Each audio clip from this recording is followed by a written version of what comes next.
ਬਠਿੰਡਾ ਤੋਂ ਸ਼੍ਰੋਮਣੀ ਅਕਾਲੀ ਦਲ ਸਾਂਸਦ ਹਰਸਿਮਰਤ ਕੌਰ ਬਾਦਲ ਨੇ ਮੁੱਖ ਮੰਤਰੀ ਕੈਪਟਨ ਅਮਰਿੰਦਰ ਸਿੰਘ ਉੱਤੇ ਕੇਂਦਰ ਨਾਲ ਮਿਲੀ ਭੁਗਤ ਕਰਨ ਦੇ ਇਲਜ਼ਾਮ ਲਗਾਏ ਨੇ। ਉਹਨੇ ਕਿਹਾ ਕਿ ਈਡੀ ਵੱਲੋਂ ਕੈਪਟਨ ਨੂੰ ਭੇਜੇ ਜਾ ਰਹੇ ਨੋਟਿਸ ਸਿਰਫ ਡਰਾਮਾ ਨੇ, ਜਦਕਿ ਕੇਂਦਰ ਸਰਕਾਰ ਉਹਨਾਂ ਤੇ ਕੋਈ ਐਕਸ਼ਨ ਨਹੀਂ ਲਵੇਗੀ। ਸੋ ਜਮ ਕੇ ਨਿਸ਼ਾਨੇ ਜਿਹੜੇ ਨੇ ਬਠਿੰਡਾ ਤੋਂ ਸ਼੍ਰੋਮਣੀ ਅਕਾਲੀ ਦਲ ਸਾਂਸਦ ਹਰਸਿਮਰਤ ਕੌਰ ਬਾਦਲ ਨੇ ਸੂਬਾ ਸਰਕਾਰ ਔਰ ਖਾਸ ਤੌਰ ਤੇ ਮੁੱਖ ਮੰਤਰੀ ਕੈਪਟਨ ਅਮਰਿੰਦਰ ਸਿੰਘ ਤੇ ਸਾਧੇ ਨੇ। ਜਿਹੜੇ ਖੇਤੀ ਕਾਨੂੰਨ ਕਰਕੇ ਆ ਸਾਰਾ ਪੰਜਾਬ 'ਚ ਜਿਹੜੇ ਹਾਲਾਤ ਹੋਏ ਨੇ, ਇਹ ਕਹਾਣੀ ਕੋਈ ਜੂਨ ਦੇ ਮਹੀਨੇ 'ਚ ਜਦ ਆਰਡੀਨੈਂਸ ਪਾਸ ਹੋਏ ਉਸ ਸਮੇਂ ਨਹੀਂ, ਲੇਕਿਨ ਸ਼ੁਰੂ ਹੋਈ ਸੀ ਪਿਛਲੇ ਸਾਲ ਮਈ 2019 'ਚ ਜਦ ਇੱਕ ਸਰਕਾਰ ਦੀ ਸਲਾਹ ਮੰਗੀ ਗਈ ਸੀ ਕਿ ਇਹੋ ਜਿਹੇ ਕਾਨੂੰਨ ਬਣ ਰਹੇ ਨੇ ਤੇ ਸਾਰੇ ਮੁੱਖ ਮੰਤਰੀਆਂ ਨੂੰ ਬੁਲਾਇਆ ਗਿਆ ਸੀ, ਜਿਹਦੇ ਵਿੱਚ ਕੈਪਟਨ ਸਾਹਿਬ ਵੀ ਸ਼ਾਮਿਲ ਹੋਏ ਸੀ। ਅਗਲੀ ਮੀਟਿੰਗ 'ਚ ਵਿੱਤ ਮੰਤਰੀ ਸਾਹਿਬ ਨੀਤੀ ਆਯੋਗ ਦੀ ਮੀਟਿੰਗ ਵਾਸਤੇ ਮੁੰਬਈ ਗਏ ਸੀਗੇ ਤੇ ਲਗਾਤਾਰ ਉਹਨਾਂ ਦੇ ਅਫਸਰ ਜਾਂਦੇ ਰਹੇ, ਲੇਕਿਨ ਜਿਸ ਚੀਜ਼ ਦੀ ਪੈਰਵਾਈ ਤੇ ਦੇਖ ਰੇਖ ਉਹਨਾਂ ਨੇ ਜਿਸ ਚੀਜ਼ ਨੂੰ ਨਿਕਾਰਨਾ ਸੀ ਪਿਛਲੇ ਸਾਲ 2019 ਦੇ ਉੱਥੇ ਤਾਂ ਸਹਿਮਤੀ ਦੇ ਕੇ ਆ ਗਏ। ਜਿਹੜੇ ਕਾਨੂੰਨ ਉਹਨਾਂ ਨੇ ਆਪ ਸੂਬੇ ਵਿੱਚ ਲਾਗੂ ਕੀਤੇ ਹੋਏ ਸੀ, ਕਾਂਗਰਸ ਸਰਕਾਰ ਦੇ ਮੈਨੀਫੈਸਟੋ ਦਾ ਹਿੱਸਾ ਸੀ, ਉੱਥੇ ਸਹਿਮਤੀ ਦੇ ਕੇ ਜਦ ਕੇਂਦਰ ਦੀ ਸਰਕਾਰ ਨੇ ਉਹ ਕਾਨੂੰਨ ਲਾਗੂ ਕੀਤੇ ਤੇ ਲੋਕਾਂ ਵਿੱਚ ਰੋਸ ਪਾਇਆ ਗਿਆ। ਉਸ ਟਾਈਮ ਵੀ ਇਸ ਕਾਂਗਰਸ ਸਰਕਾਰ ਨੇ, ਕੈਪਟਨ ਸਾਹਿਬ ਨੇ ਕੋਈ ਕੋਸ਼ਿਸ਼ ਨਹੀਂ ਕੀਤੀ ਕਿ ਦਿੱਲੀ ਜਾ ਕੇ ਇਹਨਾਂ ਕਾਨੂੰਨਾਂ ਨੂੰ ਪਾਰਲੀਮੈਂਟ ਵਿੱਚ ਆਉਣ ਤੋਂ ਪਹਿਲੇ ਆਰਡੀਨੈਂਸ ਨੂੰ ਰੋਕਿਆ ਜਾਏ। ਬਲਕਿ ਮੈਂ ਆ ਕਹਿ ਸਕਦੀ ਹਾਂ ਕਿ ਜਦ ਮੈਨੂੰ 2020 ਦੇ ਮਈ ਦੇ ਮਹੀਨੇ 'ਚ ਤੀਜੇ ਹਫਤੇ 'ਚ ਜਦ ਮੇਰੇ ਕੋਲ ਫਾਈਲ ਆਈ ਐਗਰੀਕਲਚਰ ਮਿਨਿਸਟਰੀ ਦੀ, ਜਿਹਦੇ ਵਿੱਚ ਮੈਂ ਆਪਣਾ ਰੋਸ ਵੀ ਜਤਾਇਆ ਤੇ ਲਗਾਤਾਰ ਆਪਣੀ ਸਰਕਾਰ ਨੂੰ ਕਿਹਾ ਕਿ ਕੋਈ ਇਹੋ ਜਿਹਾ ਆਰਡੀਨੈਂਸ ਜਾਂ ਕਾਨੂੰਨ ਨਹੀਂ ਬਣਨਾ ਚਾਹੀਦਾ ਜਦੋਂ ਤਾਈ ਕਿਸਾਨਾਂ ਦੀ ਤੇ ਸੂਬੇ ਦੀ ਸਰਕਾਰ ਦੀ ਉਹਦੇ ਵਿੱਚ ਸਹਿਮਤੀ ਨਾ ਹੋ। ਮੈਨੂੰ ਨਹੀਂ ਪਤਾ ਸੀ ਕਿ ਸੂਬੇ ਦੀ ਸਰਕਾਰ ਸਹਿਮਤੀ ਦੇ ਚੁੱਕੀ ਹੈ। ਬਾਰ-ਬਾਰ ਮੈਨੂੰ ਆਸ਼ਵਾਸਨ ਦਿਵਾਇਆ ਗਿਆ ਕਿ ਪਾਰਲੀਮੈਂਟ ਵਿੱਚ ਆਉਣ ਤੋਂ ਪਹਿਲੇ ਕਿਸਾਨਾਂ ਦੇ ਸਾਰੇ ਸ਼ੰਕੇ ਦੂਰ ਕਰ ਦਿੱਤੇ ਜਾਣਗੇ। ਲਗਾਤਾਰ ਕਿਸਾਨਾਂ ਦੀ ਮੁਲਾਕਾਤ ਐਗਰੀਕਲਚਰ ਮਿਨਿਸਟਰੀ ਤੋਮਰ ਸਾਹਿਬ ਦੇ ਨਾਲ ਵੀਡੀਓ ਕਾਨਫਰੰਸਿੰਗ, ਅੱਗੇ ਪਿੱਛੇ ਕੋਸ਼ਿਸ਼ ਸਾਡੀ ਆਹੀ ਰਹੀ ਕਿ ਪੰਜਾਬ ਜਿਸ ਹਾਲਾਤ ਵਿੱਚ ਅੱਜ ਪਹੁੰਚ ਕੇ ਇਸ ਹਾਲਾਤ ਨੂੰ ਨਾ ਬਣਾਇਆ ਜਾਏ।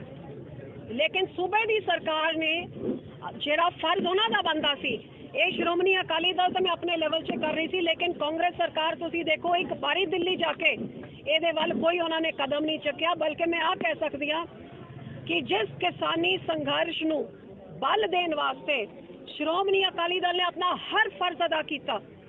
ਅਸੀਂ ਆਪਣਾ ਗਠਬੰਧਨ ਛੱਡਿਆ, ਅਸੀਂ ਆਪਣੀ ਕੁਰਸੀ ਠੁਕਰਾਤੀ, ਲੇਕਿਨ ਕਿਸਾਨਾਂ ਦੇ ਨਾਲ ਖੜ ਕੇ ਅਸੀਂ ਸਾਬਿਤ ਕਰਤਾ ਕਿ ਇਸ ਲੜਾਈ ਵਿੱਚ ਅਸੀਂ ਤੁਹਾਡੇ ਨਾਲ ਆ। ਪਹਿਲੇ ਤੁਹਾਡੇ ਹੱਕ ਵਿੱਚ ਉਹ ਸਰਕਾਰ ਵਿੱਚ ਬਹਿ ਕੇ ਤੁਹਾਡੇ ਹੱਕ ਦੀ ਲੜਾਈ ਲੜਨ ਦੀ ਕੋਸ਼ਿਸ਼ ਕੀਤੀ, ਲੇਕਿਨ ਹੱਕ ਜਦ ਨਹੀਂ ਮਿਲਦਾ ਹੋਇਆ ਦਿਖਿਆ ਤਾਂ ਫਿਰ ਉਹਨਾਂ ਨੂੰ ਹੀ ਠੁਕਰਾ ਕੇ ਤੁਹਾਡੇ ਨਾਲ ਆ ਕੇ ਖੜ ਗਏ।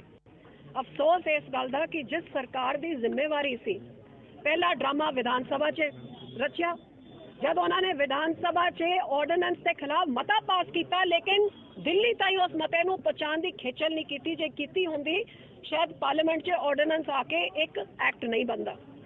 ਦੂਜਾ ਡਰਾਮਾ, ਜਿਹੜੇ ਉਹਨਾਂ ਦੇ ਐਮਪੀਆਂ ਨੇ ਜਦ ਵੋਟਿੰਗ ਦਾ ਸਮੇਂ ਆਇਆ, ਭਾਵੇਂ ਉੱਥੇ ਬਟਨ ਵਾਲੀ ਵੋਟਿੰਗ ਨਹੀਂ ਸੀ, ਲੇਕਿਨ ਆਵਾਜ਼ ਵਾਲੀ ਵੋਟਿੰਗ ਹੁੰਦੀ ਹੈ, ਕੋਈ ਬਿੱਲ ਵੋਟਿੰਗ ਤੋਂ ਬਿਨਾਂ ਪਾਸ ਨਹੀਂ ਹੋਤਾ, ਲੇਕਿਨ ਵੋਟਿੰਗ ਦੇ ਸਮੇਂ ਆਮ ਆਦਮੀ ਤੇ ਕਾਂਗਰਸ ਪਾਰਟੀ ਵਾਕਆਊਟ ਕਰਕੇ ਇੱਕ ਤਰ੍ਹਾਂ ਦੇ ਨਾਲ ਸਹਿਮਤੀ ਜਤਾਈ ਤੇ ਮਦਦ ਕੀਤੀ ਭਾਜਪਾ ਸਰਕਾਰ ਦੀ।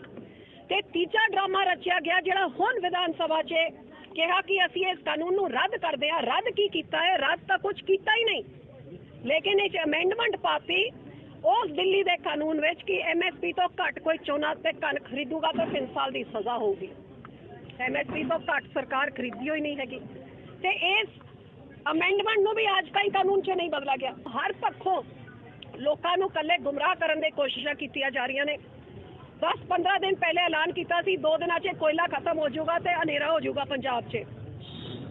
ਦਿੱਲੀ ਵਿੱਚ ਇੱਕ ਤਮਾਸ਼ਾ ਦਾ ਰੂਪ 'ਚ ਦਿਖਾਵੇ ਦੇ ਧਰਨਾ ਕਰਕੇ ਆਏ, ਲੇਕਿਨ ਰੇਲ ਮੰਤਰੀ ਨੂੰ ਮਿਲਣ ਵਾਸਤੇ ਐਮਪੀਆਂ ਨੂੰ ਭੇਜਦਾ। ਹੁਣ ਐਮਪੀਆਂ ਦੀ ਕੀ ਸਟੇਟਸ ਹੁੰਦੀ ਹੈ, ਜਿਹੜਾ ਸਰਕਾਰ ਦੇ ਵੱਲੋਂ ਕੀ ਆਸ਼ਵਾਸਨ ਦਿਲਾ ਸਕਦੇ ਆ?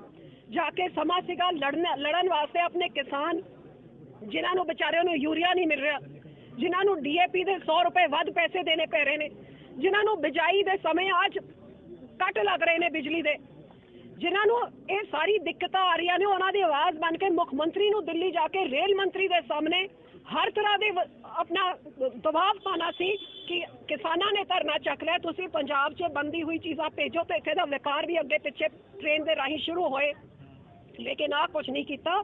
एक दिखावे का धरना करके मुख्यमंत्री साहब वापस आ गए। आज पंजाब से अफसोस है कि एक फार्म हाउस वाली सरकार, दिखावे वाली सरकार, झूठे लारे ला के झूठी सौह करके लोगों को गुमराह करके आज आके बह गई है। तो पंजाब का जिन्ना बेड़ा करके आज व्यापार ठप है, दुकानदार दुखी है, किसान सड़कों से उतरिया होया है। कोरोना की महामारी तो लोग अपने जान आप दे आप बचाई जा रहे हैं, सरकार कुछ नहीं कर रही। ये पंजाब के हालात कितनी देर इस तरह चल सकते हैं? ये सुती हुई सरकार को जगाउण की लोड़ है। जब मौका आता है तो कदे बॉर्डर पार दुश्मनों की गल करते हैं, नूरा कुश्ती केंद्र की सरकार नाल कैप्टन साहब खेली जा रहे हैं। जेड़े कानून केंद्र लांदी है कैप्टन मोहर ला देंदा है, दिखावा कुछ होर करता है तो उत्थे सहमति अपने आप जताई जा रहे हैं। ये सारिਆਂ ਨੂੰ नजर कैप्टन साहब ने घपले घोटाले करके विदेशों च काला धन भेज के जिन्हां दे कोल केंद्र दे कोल सबूत है, आ केस दर्ज यूपीए कांग्रेस सरकार ने कीते सी। 4 साल च कैप्टन साहब दे परिवार नूं किसे नूं बुलाया नहीं गया, ठंडे बस्ते च पा के रखे, क्योंकि कैप्टन साहब केंद्र दे हरेक इशारे च नचते रहे ने, उन्हां दी काम करते रहे। मैंने अंदर होके देखा हैगा। ते अज जब कैप्टन साहब ने दिखाना होता है कि जी मेरे खिलाफ मैं कुछ केंद्र के खिलाफ कर रहा है, माड़ा जे समन भेज देंदे ने, ये भी सारी उन्हां दी रली मिली भुगत क्यों पेश होणगे? मिली भुगत दे नाल 4 साल चढ़ाई, 4 साल तक केस खोले नहीं। ਹੁਣ एकदम की हो गया? कैप्टन साहब बिल्कुल रले मिले ने दिल्ली दे नाल, ये पहले भी रले मिले सीगे, हुण पूरी तरह रले मिले ने। ते इन्हां कैप्टन साहब ने पंजाब दे हक विच कुछ नहीं करना है, क्योंकि दिल्ली दे इशारे विच चली जा रहे ने। बाकी सिर्फ इत्थे दे लोकां नूं दिखावा करके